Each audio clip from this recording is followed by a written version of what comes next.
Ég heiti Viðar og kenni eðlisfræði við Flensborg. Ég ætla að kynna miðsóknarkraftshugtakið. Þegar við erum með hlutur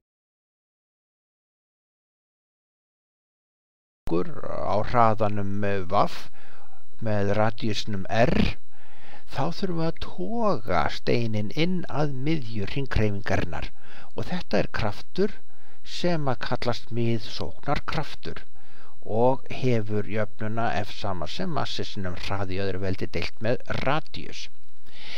Þetta orð miðflóttakraftur, það er hins vegar rangnefni af því að steinninn er ekkert að flýja miðjuna.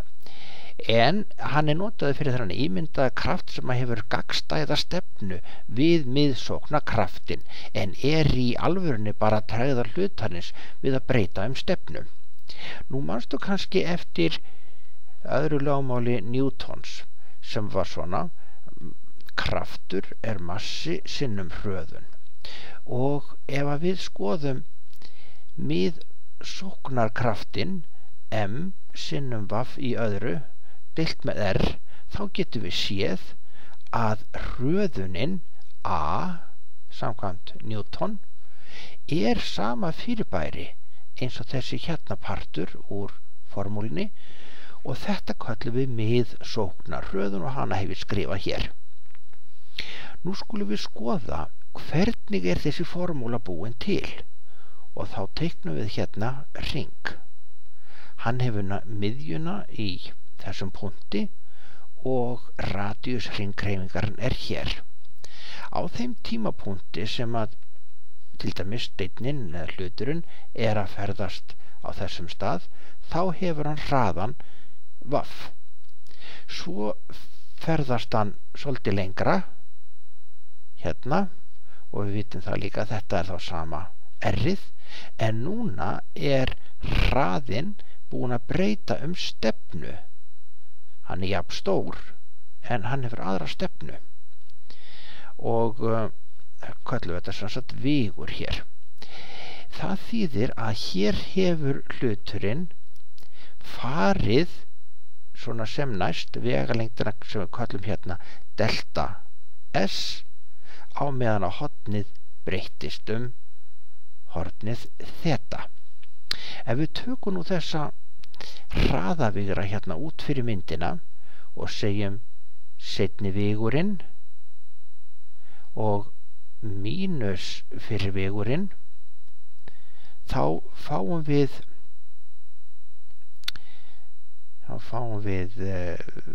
nýjan vigur sem við kallum delta VAF og ætla að teikna hann hérna delta VAF, þessi delta VAF, og hann hefur stefnu sem er inn að miðjunni og ef að hornið hérna er nógu lítið þá getum við í fyrsta lagi sagt þetta hérna er sama horn þetta og hér gildir að mótlaga hliðin sem er delta VAF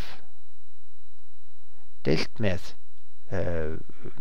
langhliðinni sem að er VAF.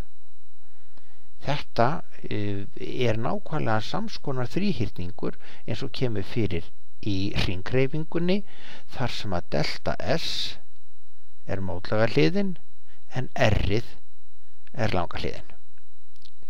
Jæja, nú getum við skoðað hérna hvað gerist ef að við tökum nú og einangrum delta VAF. Delta VAF er þá sama sem VAF deilt með R og sinnum delta S. Deilum nú upp í þetta hvoru tveggja með þeim tíma sem það tók að fara þessa leið og samkvæmt jöfnunni hraðabreytingu þá er hraðabreyting deilt með tíma, það er hröðun. Hér erum við með VAF deilt með R og hvað segir jafna hraða að það sé breyting á staðsetningu deilt með breytingu á tíma. Svo hér erum við aftur komið hraða.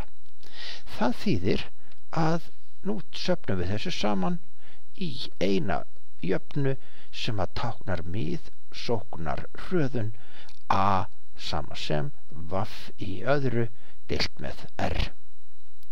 Þessa formúlu skulum við núna nota til þess að reikna sýnidæmið. Og hér höfum við vörubíl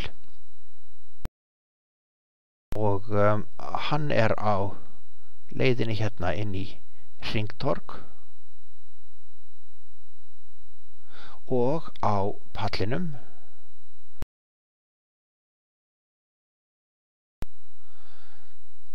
og við eigum að passa upp á það að þessi tunna renni ekki til á pallinum þegar að vörubíllinn er á leiðinni hérna inn í hringtorgið. Og við gerum það með því að segja að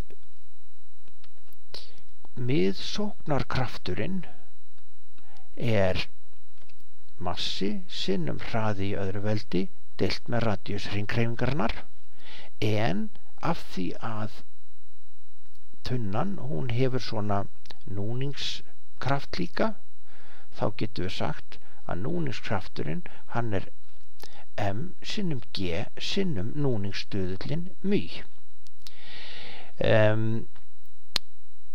Núningskrafturinn hann sem sagt útvegar hluta af miðsóknarkraftinum, en hérna stendur maðurinn upp á palli og styður við tunnuna. Hvað þarf hann að útvega mikinn kraft?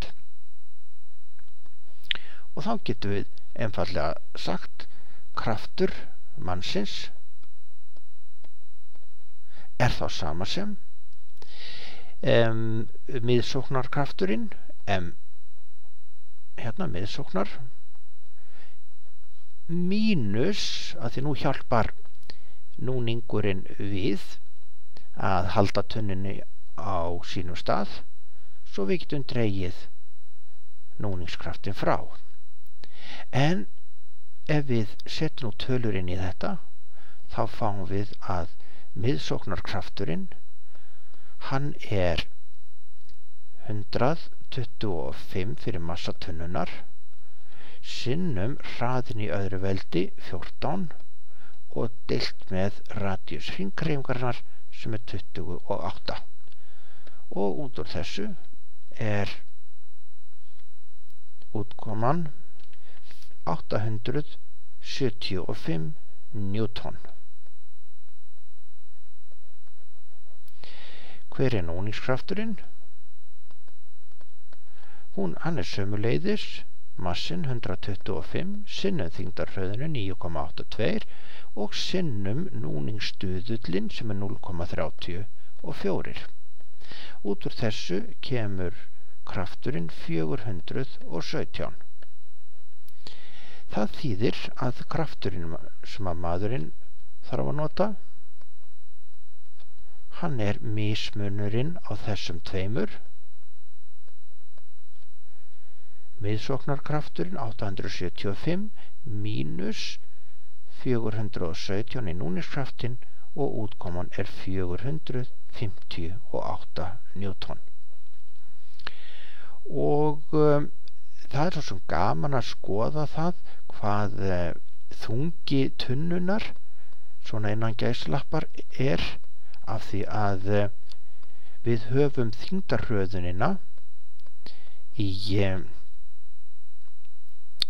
lóðréttastefnu og við höfum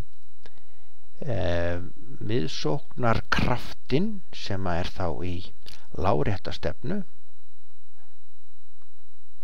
og við notum Pýþagóras til þess að finna út úr þessu, af því að þetta eru hornréttir vigrar.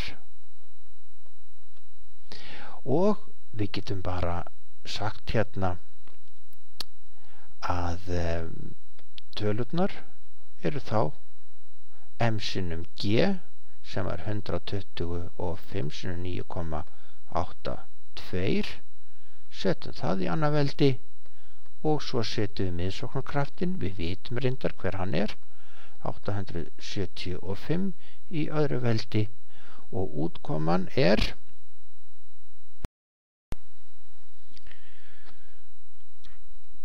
1507 newton.